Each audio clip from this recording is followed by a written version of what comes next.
Mon ami Stefka, Tanti Lisette, merci d'envoyer quoi coup, Monique Lembolay. Namambe wo, mi popemu namambe wo, Misile Balaza, mo assemblée nous loin, on y est, il mouille Marina, à mon vieux mi wana mambe wo, Misanya nyeke namambe wo, oui namambe wo, mon père il faut venir.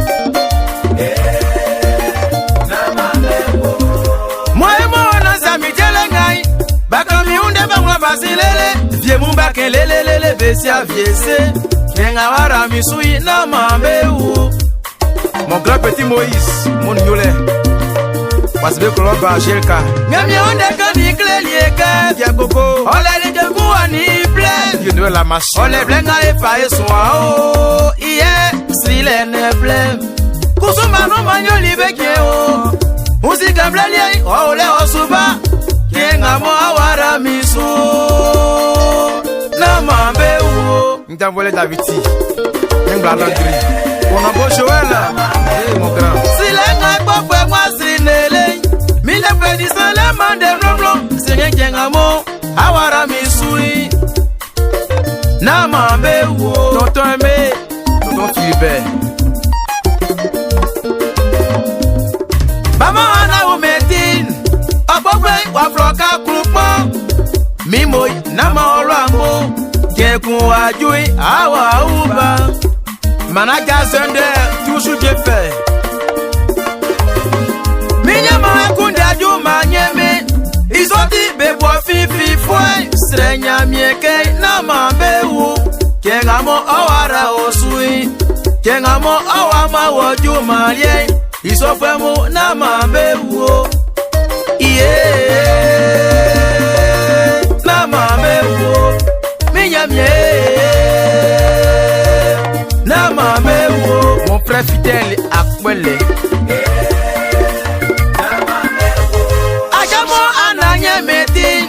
Sofiemo Bakon undelele Viemo bakelelele Besia viese Kengamo nyamie wara osui Kengamo bewarwa osangai Enjoy your music. Habla fue muy Namambe wo Agassi Sexu Remix. Namambe wo Amalienga mauli bemo Papa meseke namambe yo pali Kengo kurumamu Bewa tolotoi Kengo kurumamu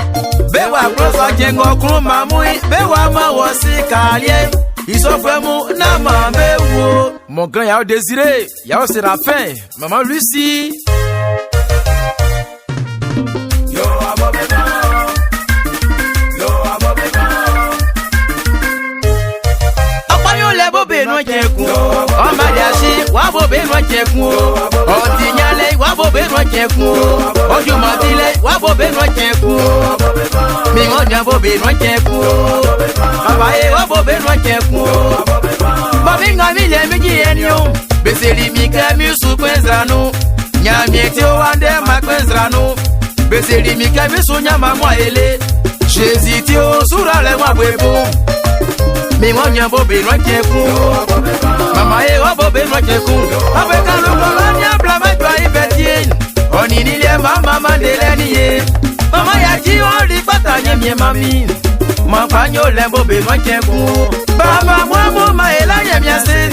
Mami mwamu maela nyemyase Nyamye glorio fali jezi mani yo Jezi tio ya nyangwande Jezi tio e sufitelu Mi wanya bobe rocheku Mama e wa bobe rocheku Abe kumo kolomba baba sinorube Rocheku malie baba sonu kwasi Misi mo e la nyemyase Prisuma beswa unde bien Prisuma besa choduma bien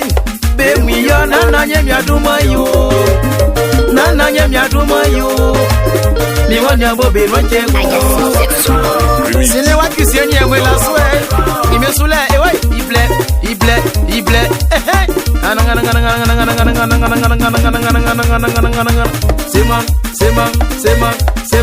Sema Sigba